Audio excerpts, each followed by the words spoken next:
the Queen of Fright, the Lady of the Night, and returning from the dead, Muse. We missed you so much, dude. I don't know what to do with myself. Who do I pick on? You know what's crazy is I was like, Ken is gonna say returned from the dead when I come back. I knew you were gonna say that. I was like, he's gonna go there, and I can't believe you actually did it. So yeah, You I'm don't know so glad me. to be back. You don't know me. Yeah.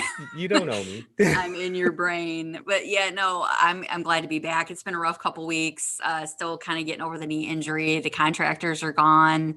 Yeah. Life is slowly starting to resume to normal, I hope, at this point. So I missed you guys so much. It was so weird not doing the podcast for a minute there. Yeah, it was definitely a void in the show. We had some nice quick shows. We had a really great interview that I wish you could have been Yeah. part of with Bill Oberst Jr. And he was a lot of fun. And he gave us makeout lessons that I'm sure that Dexter really took some notes on. Is Dexter still glowing from Bill like shouting him out, Omar, or what?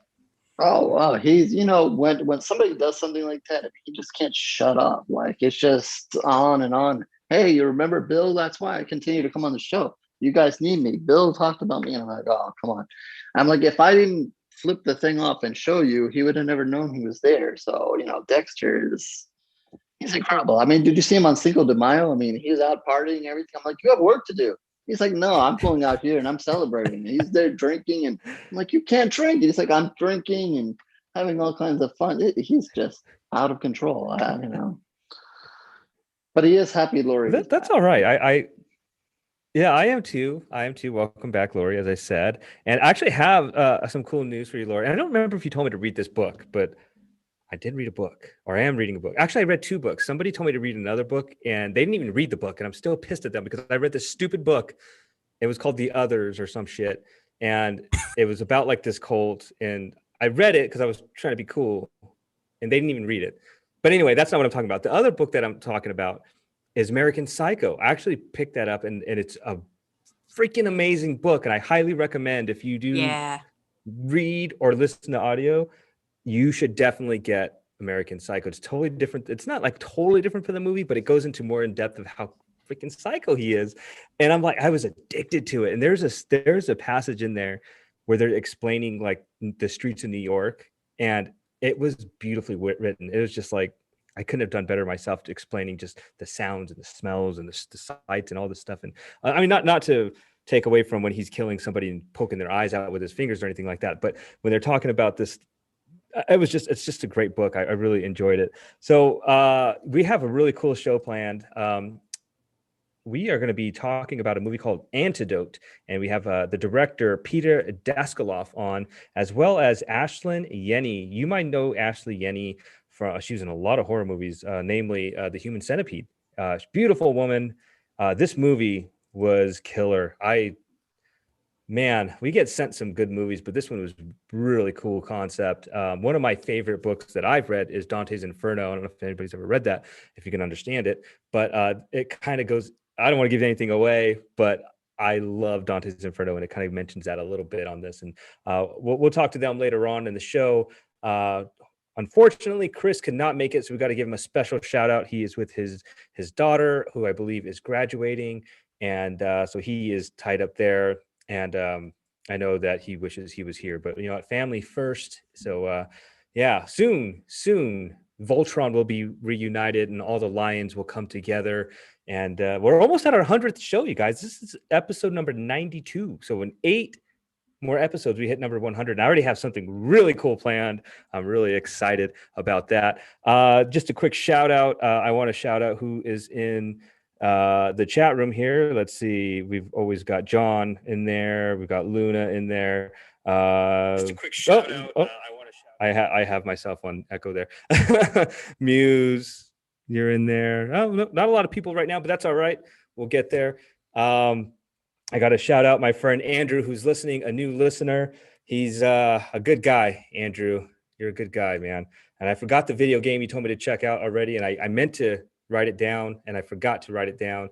But Andrew, thank you for listening to the show, as well as all our new listeners. We did really good this last week, especially in South Africa. In South Africa, we were number 2 podcast, not just not just number 2 in horror film. We were the number 2 podcast in South Africa. Isn't that crazy? I have no idea who's Wow, that's listening awesome. in South Africa. It's so crazy. Anyway, so let's get right into the show. I got my beer here, and I may have drank this one before on the show, but I really like it. This is called Cali Cream and Vanilla Cream Ale Creamsicle beer. It's an orange creamsicle beer. Like the ice cream. It is so good. I was so addicted to these. So cheers to you guys. Welcome back, Muse. And that's Mother Earth Brewing Co. Very, very good beer. I can literally probably drink 8 of these and still stand still. Or at least think I'm still standing still, but not. Horror movie flashback. Oh, Muse, I got a great one for you. Do you know what movie came out in 1994 this day? This day. Don't cheat. Don't you cheat, woman. The Crow. Yeah. 1994, was there a movie that mattered that year that was, besides The Crow? Because that's my favorite. No disrespect to anybody, but I hear that year and I automatically go, The Crow. Yeah. Geez, I know it's not necessarily a horror film. I mean, it does have some horror elements to it, but yeah, I definitely got to shout out that film. That is one of the best films, I think, and the soundtrack is killer. And Brandon Lee and whatnot, just it's such a tragic story with that movie. But I could watch. That's one of those movies that you could just put on and watch all the time. If you're feeling down in the dumps and whatever. Just a badass movie, man. I love that movie. And I want to talk about that for just a quick second. Movies that are comfort movies to you guys. I wanted to ask you guys, like The Crow is definitely one of those. Like I think Army of Darkness for me is one because it makes me laugh. Blade, I love watching Blade. Yeah. I don't know why, I just like watching Blade. I've seen it so many times. I always watch like I'm just kind of keeping to the horror realm. Guardians of the Galaxy is one I watch all the time. I don't know, I think I'm Star-Lord sometimes. I don't know.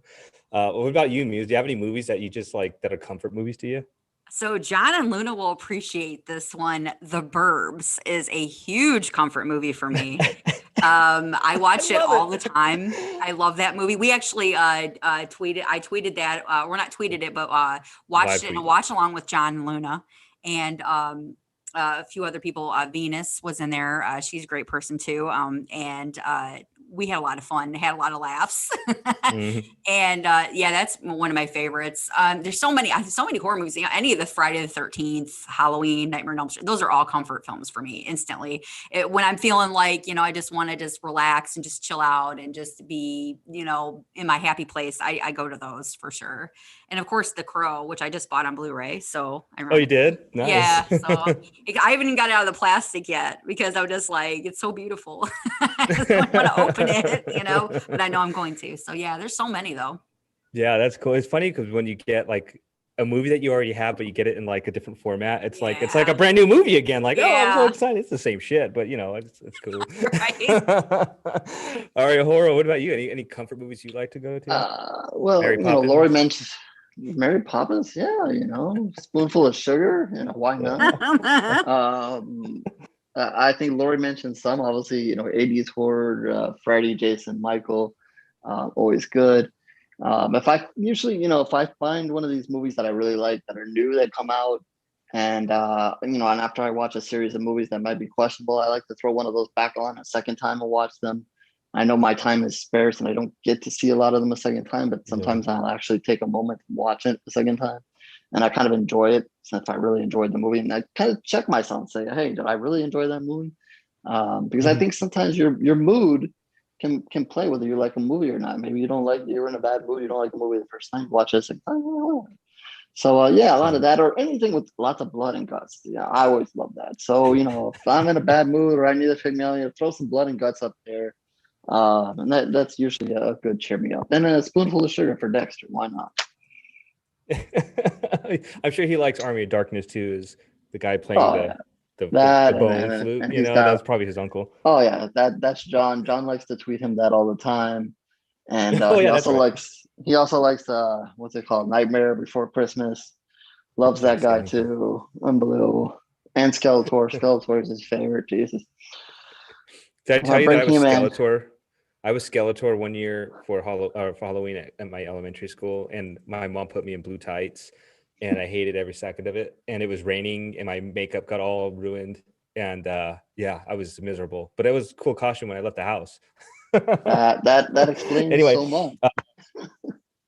I know, right? I was a big He-Man fan. I still am.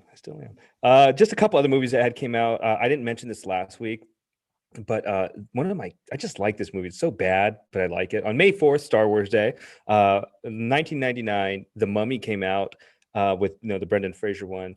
I like that movie. I don't know why. It was fun. Brendan Fraser was one of the it guy for a quick moment, but I liked that one. The second one was okay, but the regular one was pretty cool. I like that. May 1st, 1987, Creep Show 2. I like Creep Show 2 better than Creep Show 1, in my opinion. Muse, I think we did this show. We did this show, I think. Yeah. Yep. We did, right? Who did We we have did. on? We have some. I don't know if we had anybody on from that. I can't remember. But yeah, I like that one. I liked all the stories in that. The Hitcher, the Indian, the lake one. Oh, the lake one. Fuck that. Yeah, I know, like bodies of water. Screw it. No, thank you. Yeah. I'll be on shore.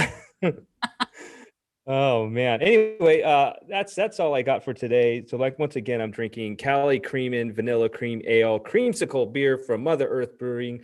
Cheers to you guys. Muse, let's kick it off with the Sinister Six. All right. So I did not line up my Sinister Six with the movie this week, but I still thought this was going to be a really interesting topic to talk about. And there's so many to choose from. So I'm interested to hear what you guys have to say. But I thought I wanted to make a Sinister Six list for my favorite opening sequences in a horror movie. There's so many, and they just hook you right in. So again, I had to narrow it down. You're going to probably be like, but what about this one? What about that one? But I have one or two honorable mentions and stuff, but so I'm just going to jump right into it. Obviously, one that really blew me away the first time I saw it as a kid, I think it was around 10 or 11 when I saw it, was Nightmare on Elm Street from 1984. Obviously a classic. Just the whole Freddy's making his glove. You see like this kind of like this small screen, and this guy, you can't see what he looks like. He's making this glove and you're like, what is this guy doing? It's crazy. And then of course you see at the end, it's just the glove with the knives, and it's pretty wicked. And of course, then it goes right into Tina's dream sequence, and which is just insane. And you're like, this movie is going to be something else. I remember watching but just the whole opening with him making his glove was just absolutely epic and unforgettable. So I definitely have to say that's number one for me. These aren't really in any particular order, but I'd have to say Nightmare on Elm Street has to be right at the top for sure. Number two, no shock here, The Lost Boys. Just the whole opening sequence for that. This introduces us to David and his crew, all the vampires. They're at the carnival. I never wanted to go to Santa Monica so bad. I know they're like, it's not Santa Monica in the movie, but I believe that's actually where they're filming is Santa Monica. You see all of the rides and just the whole ambiance and atmosphere, and you just automatically you're like, David is just the coolest thing ever, and it's amazing scene. Of course, we see the murder of the security guard in the beginning, which of course sets everything up for the rest of the movie. Obviously we know that these are just not your ordinary troublemaker kids. These are like something's going on, so really a great opening sequence, and just really cool. You're like, God, these guys are so cool. Number three, Scream from 1996. And, this changed a lot of stuff in horror. And I really, like I said, Wes Craven, nobody does it like Wes Craven. I mean, if anybody is going to turn the horror genre upside down and right side up again, it's going to be Wes Craven. And he did that with Scream. I just thought this was such a genius opening. And I remember going to see this in the theater, and it was such a mess because there was like a bunch of people acting rowdy. There was almost a fight. It was just insane. And, at one point we thought the whole place was going to get emptied out because there was going to be a fight. It was crazy. But I remember going and seeing all these commercials with Drew Barrymore in this opening sequence. And I thought she was going to be a major part of the movie because she was like, I think one of the biggest actresses, if not the biggest actress in the movie at the time, because Neve Campbell was still pretty young. And this is one of her first big feature films. And Drew Barrymore was killed off in the first 5 minutes. And I'm just like, what the hell just happened here?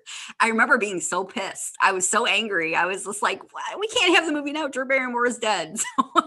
But it turned out to be one of the best movies and the best opening sequence for a horror movie for sure. What's your favorite scary movie? People still love to say that today. I remember people kept pranking each other back then, asking asking people what their favorite scary movie was and hanging up back then. It's a lot of fun. Number 4, yeah, see, Omar's like, I did that. Number 4, I was going to throw a sequel in there. Friday the 13th, Part 6, Jason Lives. I love this one just for the homage to Frankenstein in the beginning of this one. Jason's brought back to life by a bolt of lightning. Of course, we know Tommy Jarvis is out of the mental hospital and on his way to make sure Jason is still dead. And of course, everything goes completely wrong. He's trying to stab him with like a piece of the gate from the cemetery. It gets electrocuted. Jason's back. It's by far my favorite Friday the 13th out of the series. I know we all have our favorites, but it's just such a fun one and a great soundtrack too. I love all of them, but that's my special favorite one. My favorite Tommy Jarvis as well. So that's definitely a favorite opening for me.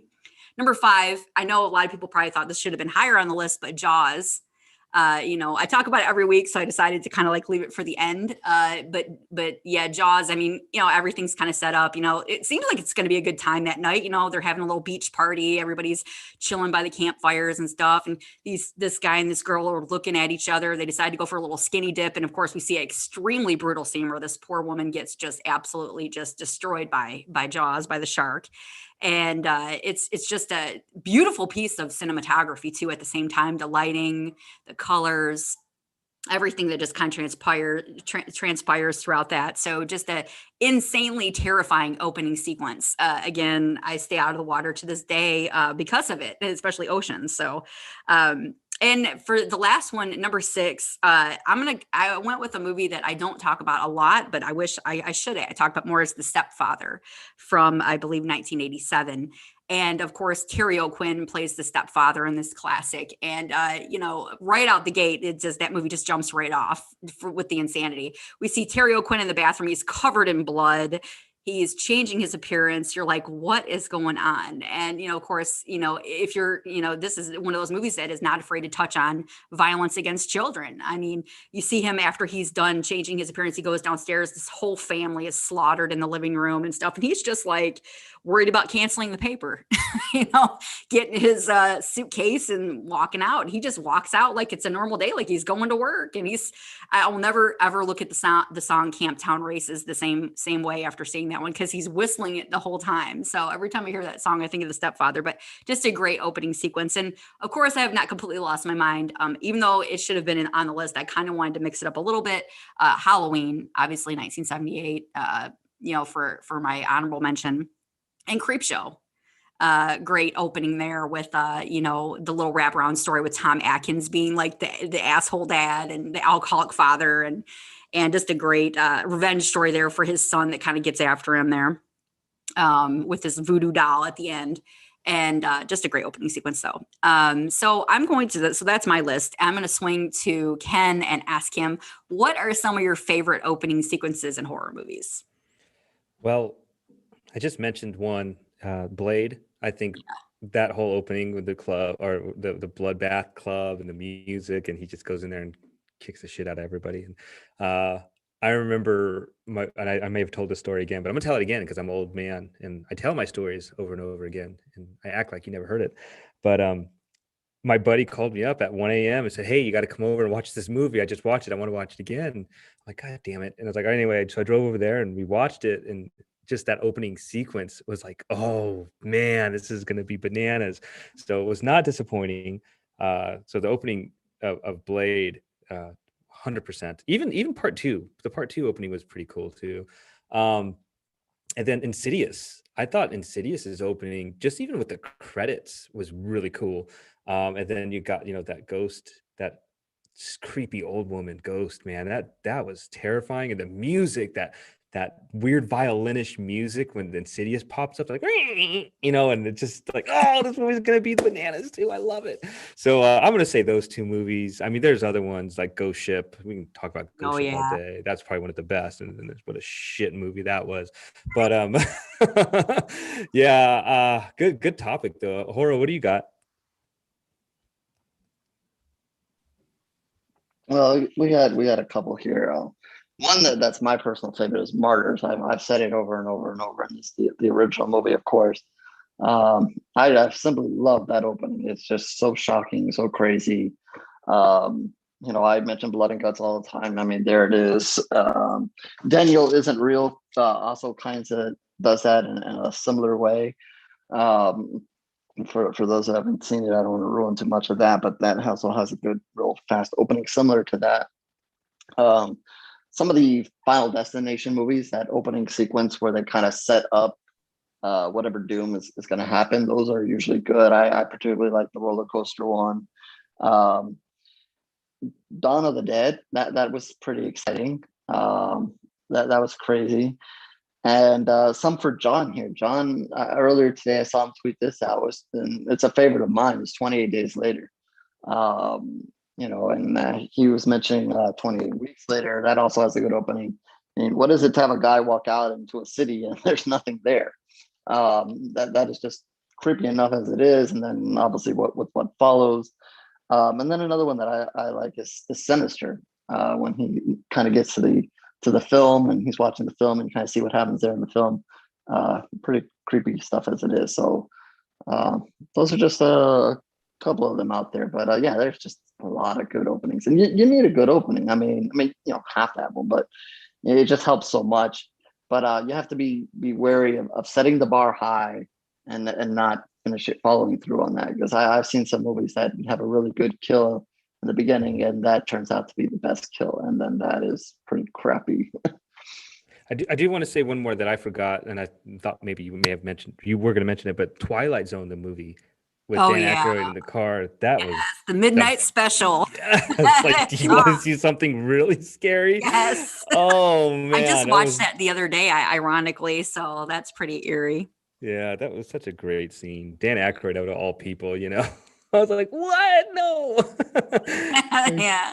I loved your choices, guys. I would almost mention Final Destination because I'm not afraid to fly on airplanes, or get on roller coasters, but I'll tell you what, I can see why people would be after seeing those movies, because you're just like damaged after that. So yeah, great choices, guys. My favorite was the roller coaster too, because I'm such a big roller coaster person. So, and we got stuck on one at one point. So it was just kind of like, okay, flashbacks, but just a really great list, guys. So yeah, that's my Sinister Six for this week. So I will pass it back to you, Ken.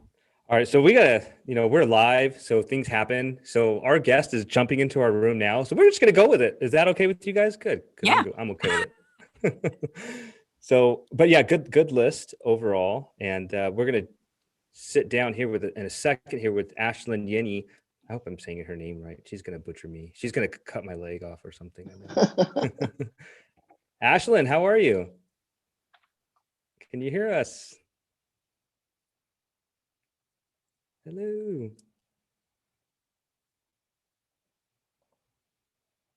Ashlyn. Hello, Ashlyn. She's still in purgatory, I think.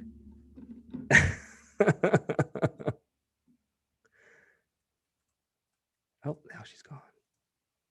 Oh, that's live. That's live for you right there, right? Yeah. Anyway, no, it was a good list, and I agree with what HorrO said.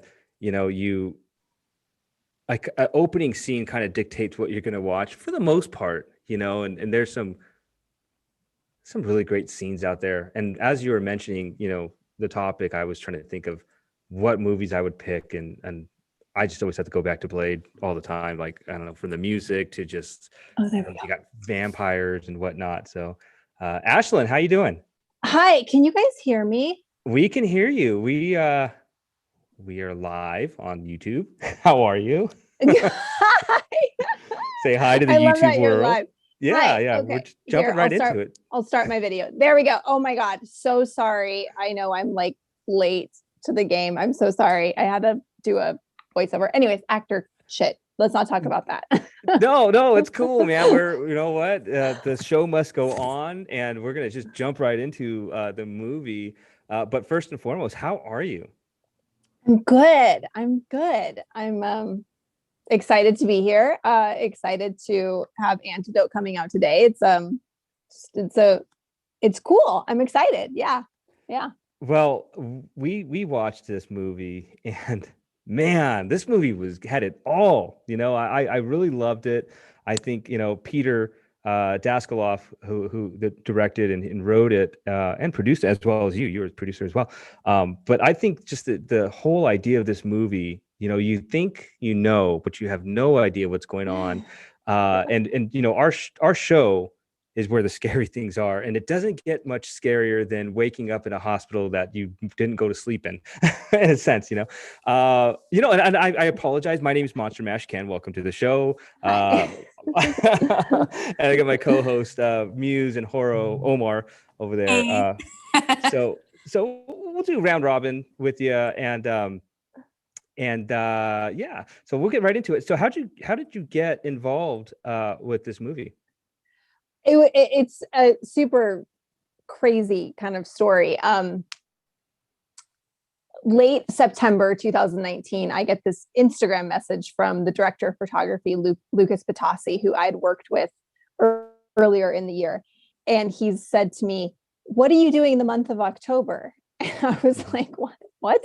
And he's like, I'm DPing this movie. I'm going to send you the script. And I said, okay. So he sends me the script, and it was like 11 p.m. at night, and I read it immediately because, I was just like up, and I read it, and I was like, whoa. I wrote him back and I go, wow, whoever plays Sharon is going to have like her hands full. And I honestly, I didn't know what he was having me read it for. Like, I was like, what? Like, okay, whatever. And then he goes, okay, so you're down. And I was like, wait, what? And he goes, we lost our lead actress and we start filming on Monday. And wow. I was like, wait, what? And he was like, the director knows who you are. He knows I worked with you. I'll set you up with a phone conversation with them tomorrow. This was a Thursday night. So I talked to Peter and this other producer, Alexi, on Friday morning. And Peter was like, hey, I know your work. I know your stuff. We would really like you to play this part. And I was like, I start filming in essentially 2.5 days to prepare for this entire film. And so I didn't have a ton of prep time. I then met Peter on Saturday morning. We had coffee, chatted about everything. I met Louis, and then I started filming on Monday, and I was just thrown into this, the movie. It was a wild ride. Like, Peter had me, obviously strung up on wires, and he's hanging me, and he's doing all these crazy stunt things that I hadn't done before. But yeah, it was just really, really crazy how I got involved with the project. The lead actress who dropped out, she's like a name actress who was on television, and she, when you make independent horror films, you kind of have to know what you're getting into. And I've made a couple of them, so you have to just know, I'm down to do whatever. I'm down to get dirty, and it's not cushy, it's not comfortable, it's really long days on set, but yeah. And then I ended up becoming great friends with Peter, the director, and he made me a producer on the movie after I did some stuff on set where it was just kind of out of my, actor element. And and then I'm actually working with him on a couple other projects too. So yeah. Well, yeah, I mean, you definitely laid it all out there during the movie. There were some scenes where it's really cringeworthy, really believable, man. And where did you guys shoot? I mean, it was really a dark and dingy hospital there. Okay, so this is what was also super crazy about why they cast me so quickly, is because Peter had rented a warehouse in downtown Los Angeles, and he built that facility from the ground up. So it's completely custom. So people have asked us before, they're like, where did you guys shoot that? That's such a cool, kind of sparse location. And I was like, no, it was literally from the mind of Peter.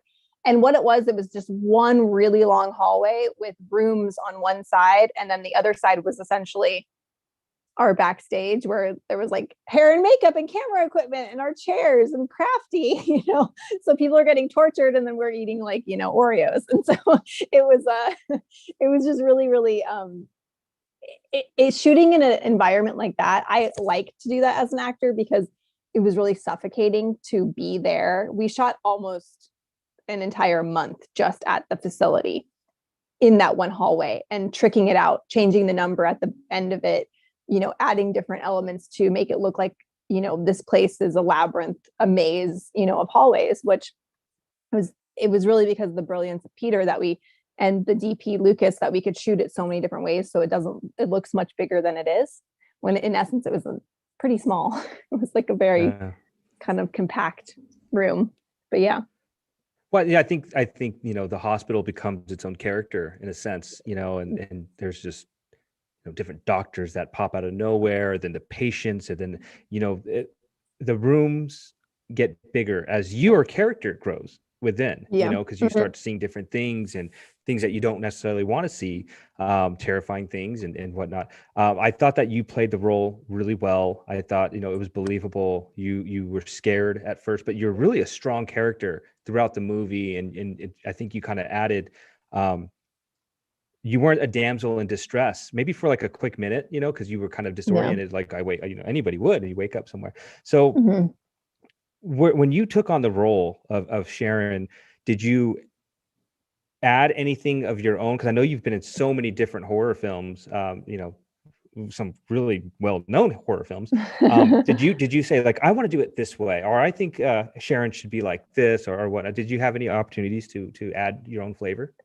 Yeah, the cool thing about it is this was my first project after becoming a mom. So I had my daughter one year. Happy Mother's Day. Happy Mother's Day. Thanks. Yeah. Good. So my daughter was born in October of 2018. And then I shot this movie in October of 2019. And this was my first job back into like, I'd done like a TV movie and some commercials and stuff like that. But this was my first like real meaty role that I could like bite into. So I got to add in that extra layer of now becoming a mom, going through childbirth, all of those things, which so that strength that Sharon had, I don't think I would have had that prior to having my daughter, because I went through, pregnancy and giving birth, and I had a completely natural childbirth. So like when I get my leg sawed off, all I was thinking about was contractions. It's like I got to draw on my own personal experience. But not many people know this, but I had a really rare blood disease when I was in high school. And so I am very well versed in getting IVs and blood transfusions and being, in weird hospitals with people with hazmat suits on, not knowing what you have. And I suffered for 2 years with it. So it was cool to actually get to use that experience I had as a teenager, in this environment now. And so I do think it helped me play her, because I didn't, again, have a ton of time to prep, but I got to draw on a lot of my own personal experience, which sometimes you don't do as an actor, but in this case I did. And I think it worked. It helped me get into character more, but yeah. Yeah. I mean, especially when you're getting your leg sawed off, like that was horrifying, man. Like, oh my God, I felt every minute of it. And then, I mean, not to mention all the other crap that you had to go through. But listen, I can ask about the movie all day. I'm going to not hog you up, and I'm going to pass you over to Muse. And I'm sure she's got some great questions for you. Go ahead, Muse. Hey, Ashlyn, it's nice to meet you. Hi, nice to meet you. So yeah, Ken mentioned the leg scene. I hurt my leg recently, so that was especially painful to watch. I was like, not a leg scene. You're like, no. Yeah, it was great. I love the effects for that. So, I mean, there were so many great scenes, and I could see that a lot of it was really, probably challenging at times. So, I wanted to ask you, what was the most challenging scene that you had to film while doing Antidote?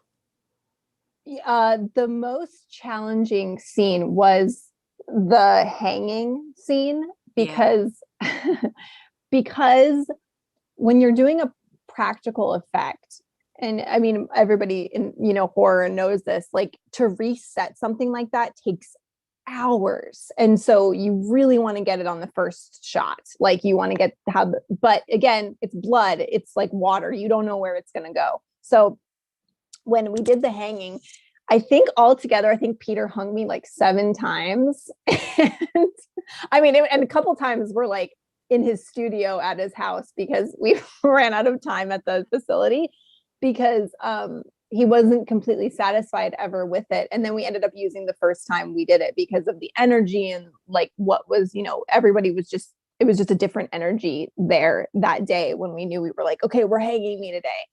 But that was, I think, the most intense scene to do, just because we had stunts going on, we had blood work going on, you know, and then also the emotional life that Sharon and Nico have together. And so that was really, really challenging. But then the other most challenging scene, which is just such a funny scene that it was so challenging, but in the movie, I escaped a facility. I'm giving away spoilers, but I escaped this facility, and then I get to this house in the woods. And there's just one huge long tracking shot of me walking through the house.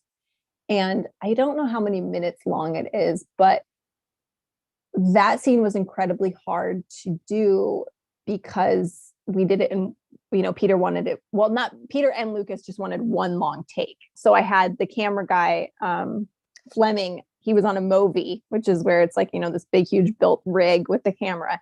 And we had to synchronize our moves perfectly. So when I walk up the stairs and I turn and I'm doing all these turns, it was like basically this huge dance. And it was, we were filming in Topanga Canyon, and it was really dark outside, and it was really crazy, but it was cool. But that was a really challenging scene to do, just technically. So. Well, I'll tell you what, you nailed it. You were a badass character in the movie. I loved it. And speaking of badass women, like I said, Sharon, you played her great. I can tell you are truly a badass woman in real life, because I really feel that shines through when you play a character. So I got to ask you, did you channel any of your other favorite badass women in films to kind of like bring her to life? Or was that all you? Like, were you like, okay, I'm going to throw a little bit of this person in and that person in? Like, how did you create this character?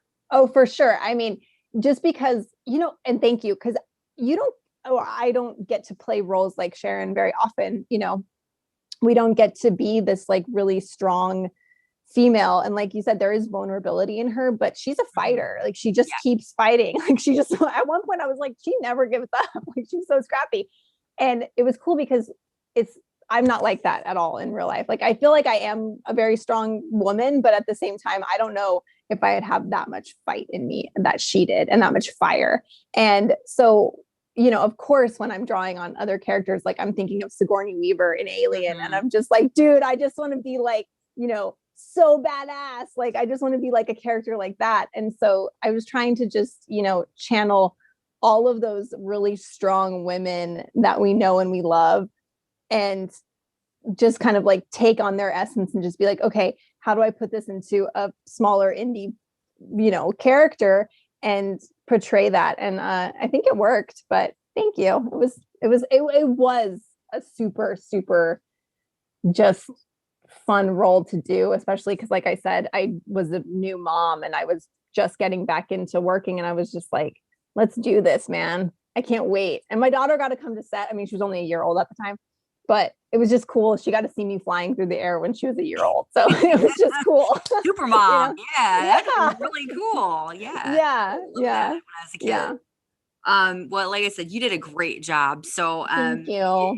it was fantastic. I loved your character. I love the scrappiness. So I'm kind of switching gears for a second. So, you know, we're a horror podcast. So I've got to ask you a horror themed question. And I want to ask you, what horror movie made you a fan, if you're a fan of horror, or maybe impacted you the most if you aren't a fan? It's so crazy.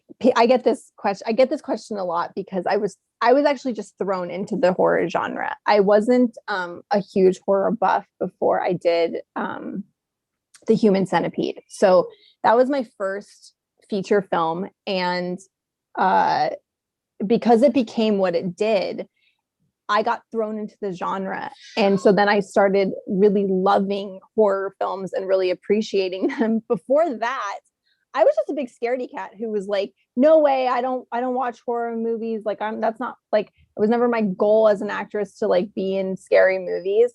But because, you know, being a young actress, I filmed The Human Centipede when I was 22. The horror community is so embracing of really young talent. And so sorry, my daughter's like laughing at the door.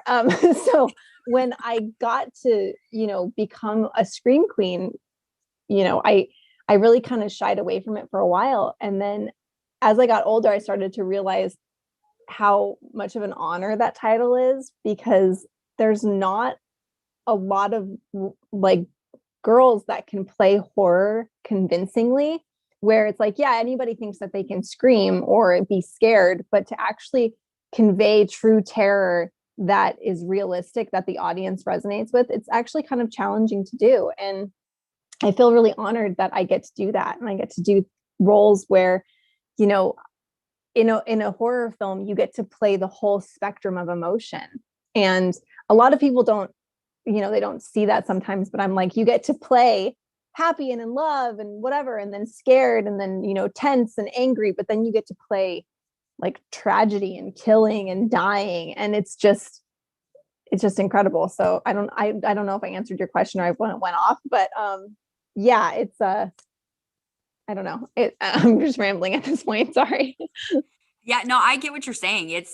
Horror is just like the whole enchilada for sure. Yeah. And you really, really get to do a great range. And you answered it beautifully. To me, I figure you answered it the way that was probably even better than, you know, the way that I asked it. So, Yeah. you know, I'm sorry. Yeah, your original question was any horror films impacted me completely. But I will tell you this, when I was in school, you know, I had to study film genres in my conservatory, and my teacher, this is when I was like 20, she was like, you're going to study horror films. And maybe she knew something. Maybe she like knew like, oh, you're going to be in horror films, girlfriend. I didn't know that.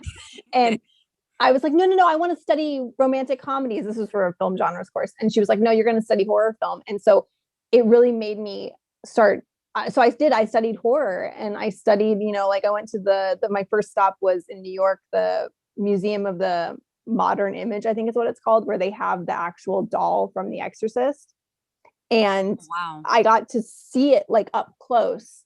And, you know, I got to see one of Freddy Krueger's hands. Like so they have this whole cool wing of just horror. And really, when you get to see kind of like that behind the scenes of what it takes to make a horror film and what it takes to make a good horror film, especially when you're doing really cool effects, it becomes less scary and it becomes more technical, and it becomes more of like, oh, this is such a creative process with so many different layers in it that, you know, you then end up becoming a fan of the genre, where now I'm like, yeah, let's watch it. You know, if a new horror film comes out, I'm like, I want to see it. I want to see how they do it. You know, like, let's see what gore they got, or like, you know, or especially if one of my girlfriends is in a new movie, I'm like, let's see how she did, you know? So.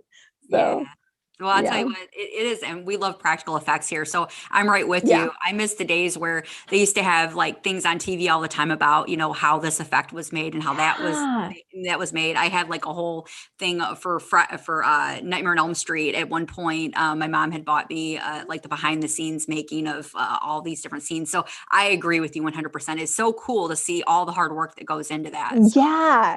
And it's less, it takes the scary out of it. It makes it, when you're watching it, like, this is what like Peter had kept saying on set, you know, especially with like the hanging, you know, he was like, I really want people to see something and go, how did they do that?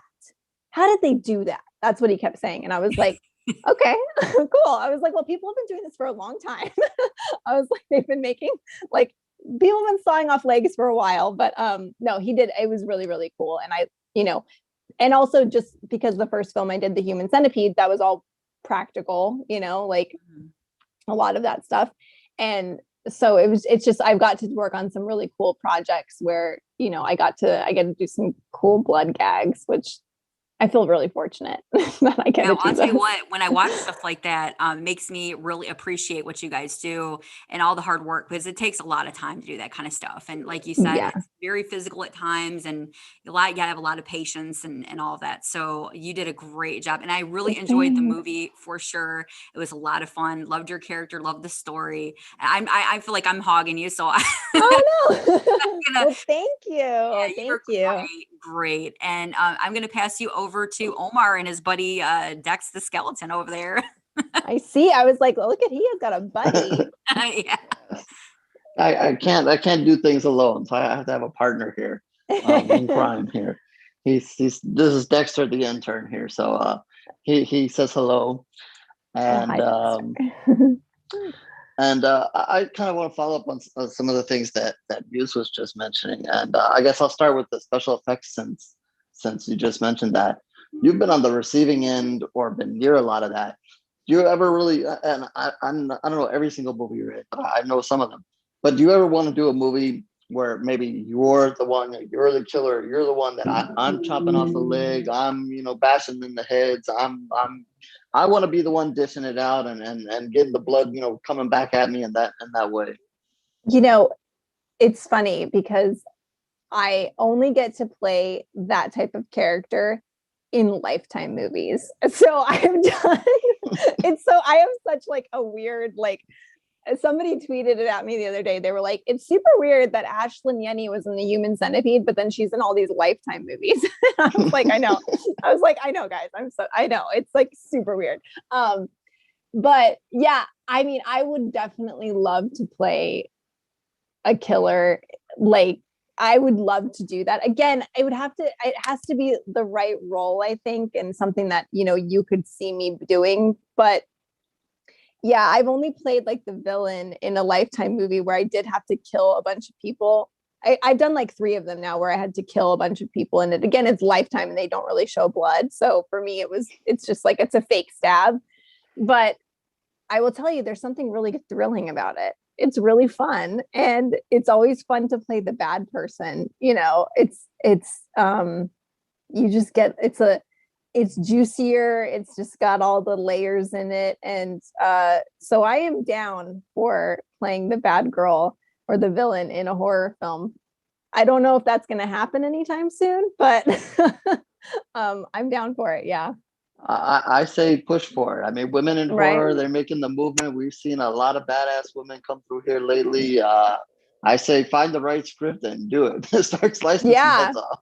Yeah, right. I mean, it is really like, because I am always the one who has like the blood porn on her, or I think one of the craziest. I did this short for Crypt TV, and they like had my neck come open, and I remember I was in like sitting there like, getting this prosthetic put on. Which again, people who do this work, it takes hours. You're sitting there for like 4 or 5 hours getting like a rig put on, and then you have to go act with it, and then it's over in like 4 minutes, and then you have to start all over again. It's so crazy. It's crazy the amount of work that goes into something like this, and then it's over so quickly. And but yeah, and then you see like the guy who's doing it to you, and he's just like, again, having donuts and coffee and hanging out, the entire time. And I'm like, I want to be him for a second. Like, I want to inflict some pain. But yeah. Absolutely. And this movie is much more bloodier than I expected. So you were in some scenes, but there's some scenes that maybe you weren't in that are also bloody. When they do those scenes, since you seem to enjoy it, do you watch that go on as well, or you're too busy preparing? I was pretty much on set the entire time. I will tell you that and this will go back to, I think Muse asked this question, like what was one of the most intense scenes to do on set? It wasn't my scene, but the scene where Everett gets his tongue cut out. That scene was really, really, really intense to shoot because the doctors that we have in the movie, they were just extras. So they were hired. They got called from their agent. And they were like, hey, do you want to go be an extra, play a doctor in this movie? That's all they tell you. So they get to set and they're like, wait, what? We're doctors who torture people? This is so different than like, they don't give them a lot of information. So we ended up using the same doctors over and over again, where I was like, they all should get credit in the movie, like as like doctor, whatever, because they're so prominent. And that was also like a little bit of my producing, like side of it. And so there was one guy in particular who was like very, muscular and big, and Peter used him over and over again because he could lift people up, and his, and it was funny because he had to be the one that put the tongue, and then he does the slicing and throws it. And I was there on set, and he was shaking when he had the tool, and it was a calf's tongue, by the way. They had the tongue, tricking it out. So it's like already cut like on the tool, and he has to put it in Ravi's mouth. And Ravi, again has this like contraption opening his jaw up, you know, and then he's just like tied down. And as actors, we're like, cool, do whatever, you know, like Robbie's like, yeah, like I got it. And Everett is like freaking out. He's like, oh my God. Or Evan, sorry, the doctor was like, oh my God, it's just so, he was like sweating bullets. And he was shaking while he was doing it. And Peter was like, you do it every day to him. You can't shake.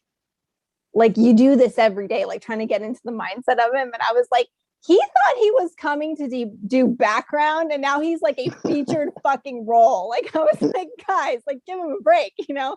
And so he walked out of it and he was just like sweating bullets. And he was like, dude, that was insane. And I was like, you did great, bro. You did so good. But yeah, like, I mean, throwing someone to the wolves was like, that was what, you know, we were doing with our doctors, basically. They were coming to say, we're like, you're going to saw off a leg today. And they're like, okay, you know?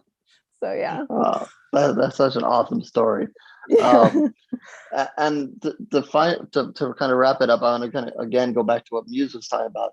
I just want to congratulate you on sticking with horror, because I know, you know, after the Human Centipede, you know, a lot of people could have just, you know, left and, you know, I don't want to be seen again and so forth. But, you know, because that movie originally was taken at, you know, wow, what is that? What is happening in this movie? Yeah. Some people didn't want to see it, others did. But then as, you know, as we've gone through the years, it's got its following, it's here to stay, and it will always be a part of horror history. So now you're always part of horror history, even though you've done other horror movies, but you are locked in now just because of that, regardless of all the other movies. So I congratulate you for sticking with it and becoming part of the horror community. And like I said, I saw like Fear Inc. you were in, and some of the other titles. And yeah. I just said, keep going at it. And hopefully one day you will be that killer and get to kill some people. Yeah. Well, thank you. Yeah. You know, it's super crazy, the Human Centipede, because I didn't know it was none of us did. Like, I thought it was, you know, to be honest, when I was 22, I was like, what is this? You know, I was some 22-year-old going to Amsterdam to film a movie where my face is sewn to an ass. Like, it was like, I didn't think anything was going to happen with it. You know, to be quite frank, like, I mean, and people know this, they've seen interviews with me where I'm like, I made fun of the name. Like, I was telling Tom Six, I was like, you're going to call it the Human Centipede? That's such a weird, like, what? Like, of course, I'm 22 at the time, you know? And, but, you know, it is one of those things where it did become what it did. And I used to, like I said before, I used to kind of shy away from, you know, being called the Scream Queen, or, you know, I was like, oh, I don't want to just be known as that. But at the end of the day, I was like, you know what? That film, no pun intended, will always be attached to me. So I just own it. And I'm so happy to be a part of that, you know, community. And we made, you know, Tom Six made kind of cinematic history with this like really fucked up movie. Oh, sorry, I don't know if I can cuss on your a really messed up show. And no, please do cuss okay. All you want. Cuss all you want. And it was such a wild ride to be a part of. And yeah, it'll be forever and ever. I'll be attached to, you know, it's always going to be attached to my name. And at this point, you know, now I'm 36. The only thing I worry about now is my daughter finding out that I was in the movie before I have a chance to tell her. Granted, she's only 2.5 right now, but I don't want her to come home at like 12 and be like, Mom, oh my God, is this you? You know? So I want to have to, like, you know, lay the groundwork pretty early with her. So she's just like, yeah, my mom was in that movie, you know? So she like owns it and feels confident. So yeah. Hopefully social media will have changed by the time she's oh my God to spare you that. But I thank you very much for your time and great job in this movie. Great job in the Human Centipede and other movies. And I'm gonna throw it back to Ken. Thank you.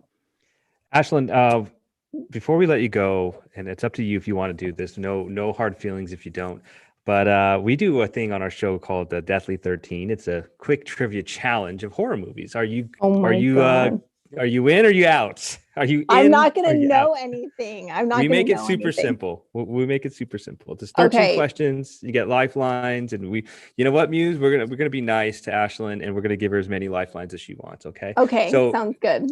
Okay, your lifelines are, you can ask me or HorrO if we know the answer, because I don't know what Muse is going to ask you. We have no idea. So we're all kind of playing together. And There's 13 questions. The 13th question is worth 2 points. You can ask for multiple choice, or you can ask for a hint. Okay. We'll play really nice with you. All right, Okay. Muse. Okay. All right. Here we go. We're just gonna jump right in. Unless you have any questions before we start. Do you have any questions? No, I love it. Let's try. I mean, Okay. I don't know horror films, but let's try it. Let's see what I know. All Probably right. not a lot. All right, that's all right. They got me on my birthday and I was just like fumbling everywhere. So I feel she missed 2 weeks. She missed 2 weeks of the show after this one. So there you go. Mysteriously. Yeah. All right. So jumping right in. Number 1. How many movies are there in the I Know What You Did Last Summer franchise? Oh, that's a good one. 3. Yes, there are 3. All right. Strong start. Right. A lot of people forget about part 3. I actually have not seen part 3, but I do know it exists actually. Yeah, because it's I Know What You Did Last Summer with Freddie Prinze Jr. Mm-hmm. And then the one with Brandy. Yep. Yeah. And yep. then I still know what you did. Yep. Yeah. And then the third one with whoever. I don't even remember. I don't think I've seen the third whoever one. that was. Yeah, like I said, I've not seen that one yet. I actually own the trilogy and I still haven't watched it. I don't know why. But yeah, there are 3. Great start. Okay, so question 2. How does Jack Torrance die at the end of The Shining? Oh my God, I don't know. Wait, is he frozen? Yes. Yes. Yeah. Don't doubt yourself. Go with that first instinct. All right. I love like, wait a second. I do know this. He's frozen. That's a great scene. Freezes to death. Yeah, great scene. Mm-hmm. Mm-hmm. All right. Number 3. In the movie Gremlins from 1984, how did Gizmo kill Stripe in the greenhouse? Oh, shit. I vaguely remember. I don't know. Let me see if I can give you a hint. It's something that vampires will also die if they're exposed to it. Garlic? Sunlight. Sunlight. Like, whoops. I just shouted it out like I'm that kid in class. You know what? Not That your was turn. I'm like, Raise your hand. Garlic? I'm like, I know they couldn't eat after like a certain time. Like, Yep. Sunlight. Yeah. I actually forgot that one too. And it was weird because we just watched that last December. All right. Because it's a great Christmas movie. Yes. God, It is. it really is. Absolute staple around Christmas. Yeah. Yeah. All right. Question 4. So I'm not sure if you're familiar with the movie Witches of Eastwick with Jack Nicholson, Michelle Pfeiffer, and Susan Sarandon and Cher, but hopefully you are. So my question is, which of the 3 Witches of Eastwick stars, which like I said, are Cher, Michelle Pfeiffer, and Susan Sarandon, returned with Jack Nicholson in the movie Wolf from 1990? Michelle Pfeiffer. Yeah. Michelle Pfeiffer. Right. And you know what? I know a lot of people hate on that movie, but I like that movie. I love that I movie. love that movie. I don't know. I'm a huge I love fan it of too. both actors in that one, Yeah. though. So, Yeah, me but too. I thought it was good. I don't know why it gets so much hate. Because All right. you know. Yeah. Yeah. There's haters. Yeah.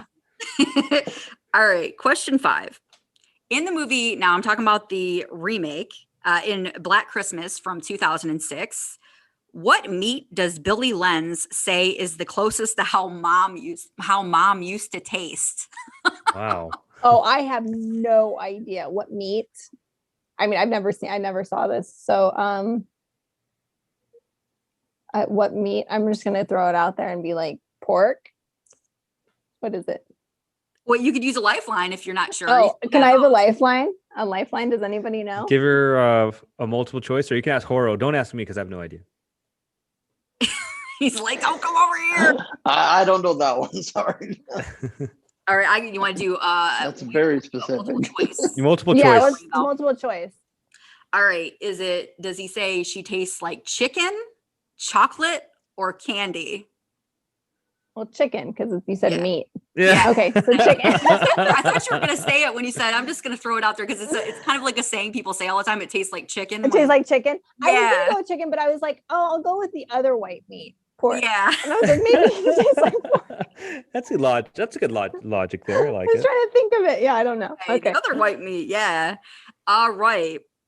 Question 6. I'm not sure if you've seen this one. Actually, I have not seen this one in the series, but I thought it was kind of a funny question. Who appeared as herself in Scary Movie Part 5, accidentally killing Charlie Sheen? Oh my God. I have Denise Richards. I have no idea. I have no idea. Should have. All right. It is not Denise Richards. Does anybody know? I'm trying to think. Shoot. Scary Movie 5. Yeah. She Give a definitely couple. was she went through a rough patch in Hollywood, kind of like, a bad girl. Not really like a bad girl. Madonna? No, way younger. Lindsay Lohan. Yes. Oh, All right. I love how you pulled it out. Wow. All right. How did you guess that? I don't know. I'm just like, oh, she's younger and she had kind of a bad rap, but she's been through some stuff. I was like, oh, Lindsay. That's because you hung out with her. You probably went on a binge with her. Yeah. Yeah, it's Lindsay or it's like Amanda Bynes. They're like those young. They just went through a rough patch, but they're still like they're still both great actresses. So it's like Definitely. yeah. All right. They can still do the job. They can still do the job. Questions sort of situation. I'm not like the most outdoorsy person, and like I said, I've tried to camp several times. I tried to like it because everybody I know loves to camp, so I've tried this numerous times. It's just I regret it every time. And but I'm more for like a sequel than a remake. I really don't want to see a bunch of remakes. I mean, we talk about that a lot on the show. I'd rather see a sequel to something and just a continuation of the story rather than like just a reboot. But I guess I don't know. I mean, a lot of the reboots I've seen and just I don't know, they missed the mark. So I've seen The Burning and I liked it. It's a cult classic. Definitely one of those. Yep, this is summer camp. I remember we went to summer camp when I was in 6th grade. It wasn't summer camp. It was like more of a camp in the fall, but it was like the same idea. And they had the cabins, and I just remember going the whole time waiting for Jason to pop out of the woods or something. It was a fun experience because of those movies, and we did all like the crafts, and it was just like out of the movies. It just reminded me of so many of the in the woods camping movies. But yeah, I don't know. I mean, I don't want to stop with the let's do if we're gonna do more woods and killers and in the woods stories, let's do different stories. I want to see different stories and let's do something different. Like The Witch, there's a lot of stuff that takes place there in the woods and it's really terrifying and effective and I like it. But I want something fresh like The Witch. I don't. That's a good one. That's good. Yeah, let's stop with the reboots if we can and just start with maybe some newer, fresher films. I love the setting, just not so crazy about all the remakes. So that's my take on it. Yeah, I mean, just to kind of wrap a couple of things up, that is an excellent example, and it's just we grew up in the '80s. We love the blood and guts, we love the forest and whatever. But it's just we've seen it so many times. If you're gonna do it well and whatever, I mean that's fine. But we don't need to go back and reach into some of these other horror movies and bring them forward because there's so many people just throwing ABC killer out in the woods and killing people for another reason, and they're usually teens or college kids, whatever. I mean, we just really don't need it. And it's funny because you mentioned the cell phone things, whatever. Some of these movies, they always have to take the time to explain why their cell phones don't work. Oh, they lost it. We're going so far out that, they have to make mention of it. It's funny. You watch horror history, you kind of watch these movies transition. You see, back in the day, it didn't matter. They went in the woods, they were gone. That was it. Now it's like, no, they're going in the woods, but do they still have cell phone service? Do they not? Why didn't they call? Well, we gotta write that out, right? Make sure the cell tower fell down or whatever it's coming across here. We got to write that out completely. And I think another reason we see a lot of the in the woods movies is it's an easy place to shoot. Or not easy, but to find woods to shoot in, it's available. And I think that's one spot. Maybe a directors or whatever could say, but I think that's easier than saying. You say the woods are terrifying. I say, have you been on a cruise, walked out on the deck in the middle of the night and looked out into the ocean? There's nothing out there. It's the abyss. That is scary stuff. And if you block out the sound that you're hearing on the boat and you look out there, there's nothing out there. That is scary as hell. Not to mention what's in the water below. But obviously you don't see a lot of boat movies because that's hard to do. I mean, who's going to have the money to rent a cruise or a boat or whatever to film in? But I just think that that's another thing going on there. Obviously, we're all from '80s horror. We love that kind of stuff. But yeah, we don't need the remakes of it. We have so many people just doing the indie horror end of it. Let's just let them do that, or come up with new ideas like The Witch and so forth. With that, we'll talk, sneak in some news here, and of course, I always seem to find remake news. This one's a little, well, as a lot of them are, disappointing, and that is that Faces of Death is going to have a remake. That is in the works. That kind of hits home because growing up, you thought that that was real, and you assumed that that was real. Everybody wanted to watch it because everybody was told it's real, and now all of a sudden, you pick this up, uh, as you're much older and you read it, and you're like, wait a minute, if they're doing a reboot, none of that was real. So what the hell? Like you really got me back then. So yeah, I'm pissed that they're doing a remake, but yeah, you just also stabbed me in the heart because you ruined everything. You made me realize I wasted so much time when I was younger trying to get a movie that is now fake. It's so disappointing. Yeah, no, and don't worry out there. I figured out it was fake eventually. Um, let's see, for our live audience that are joining us, expect a Forever Purge trailer tomorrow. Excited for that. Let's see what they do here. We'll see. We guess that the Purge comes back at some time, even though they say that that's it. Godzilla versus Kong is coming to 4K in June. So if you missed that, another opportunity to catch that.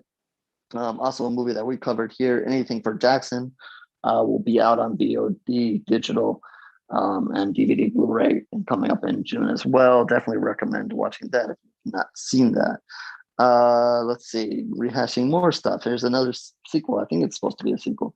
Looks like the new Paranormal Activity movie, which was supposed to come out this year, then they pushed it to next year. Well, now it looks like it's going to be on Paramount Plus, and it looks like they're pushing to get that out by the end of the year. So we'll see there. Still not sold where this story is in the whole Paranormal Activity, but we'll see. Another sequel, In Search of Darkness, the documentary. Part 2 just landed on Shudder.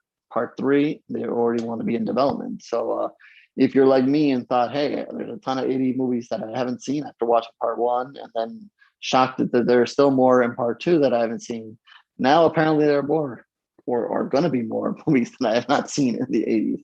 So that'll be in the works.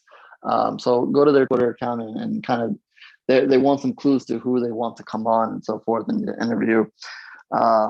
Lindsay's Story, written by Stephen King. The trailer just released for that. That'll be on Apple Plus. It's good to see actually Stephen King actually write and be behind something fully. So we'll see what he comes up with there. We covered this movie last year, The Nights Before Christmas. Bat Cruise, bringing back the United States of horror. It's going to be several chapters. They've released some of the poster work for that and the trailer for chapter 1, which supposedly will be out in October. And I believe they're still taking submissions for some of the films to be in the other chapters. So be on the lookout for that if you have a film out there. We're just going down, people have been on the show before. We always want to support them. We talked about her a minute ago, or for one of her movies, Felissa Rose. Her movie, A Nun's Curse, is now going to be on Tubi TV. So if you haven't seen that, and Muse is always on Tubi TV, maybe you should do a watch along with that. But now that is on there, so you can watch that and catch up with that movie if you missed that. And just some couple of reminders here, since we haven't been on in a while and probably missed some updates here. Obviously, Spiral is coming out this Friday. Let's see what they do there. Army of the Dead, really excited for this. That'll be in the theaters on Friday as well.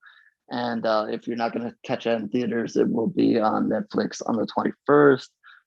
Hunky Boy PG is still coming to Shudder on the 20th, so make sure to catch that. Also, Skull of a Mask will be on the 27th. I just got access to that, so I'll be checking that out. Hopefully, I can give you the heads up on that one. And the movie that I've long been waiting for is the sequel to A Quiet Place. Part 2 will be out at the end of this month on the 28th. Dying for that, dying to see what happens there. And my recommendation for the week is going to be a movie that is on Amazon, and it's called Spontaneous. If you look at that, you're going to say, HorrO is really recommending this movie. Yes, I am. kind of a little bit out of my range. Yes, there's exploding people in it, but it's also coming of age. It's also a little bit of a love story in it. But I think it's one of these movies that kind of makes you think about life, and it opens many doors. So if you just kind of watch it and kind of think about what they're trying to tell you, I think you'll enjoy it a lot more. But if you just sit there like, oh, this is crappy, young teenagers, whatever, you won't enjoy it. But the movie's, regardless of that, is well done, and great acting in it as well. And yeah, people are exploding, so that's always fun. So yeah, that is it. A little rusty there, been taking a break, but we're back and get the ball rolling again, hopefully next week with Chris. Yeah, good stuff. I didn't know that Faces of Death was fake. I just felt like I just found out Santa Claus was fake right now. I'm kind of disappointed. That's what I happens. didn't know. You're like, they're going to remake this movie, and you're like, wait a minute, how can you remake it if it's real? What are you doing? No, and then your world just crashes down. And it's like, what? I'm curious to see what they do with that. I really am. And also, A Quiet Place 2 looks really good. The Conjuring coming out, I think, pretty soon here looked pretty good. Yeah, good stuff. Good movies coming out. Thanks for the recommendation as well. I like Amazon Prime. I think their horror movies are good. The free ones that they have on there, that's pretty solid. So you guys should invest in that. Anyway, that's our show for tonight. We'll go around the horn real quick and do some quick shout outs. HorrO, we'll just start with you. Well, I don't have anybody specific. I will just say it is good to have Lori back. It would have been nice to have the full team back, but Yep. Chris is off, but he's, got to do what he's got to do. So shout out to Chris, shout out to Lori being back. And of course, Dexter here is contributing as best he can. And as always, I hope everybody continues to take advantage of my love the horror community tweets in the morning. Trying to give you an extra chance there to promote whatever you're promoting. Some days it's different things, and I'm trying to extend this as long as possible to get as much interaction as possible, just as an extra bonus and extra, spreading the love around as well. So yeah, continuing with that, and as always, spread the horror.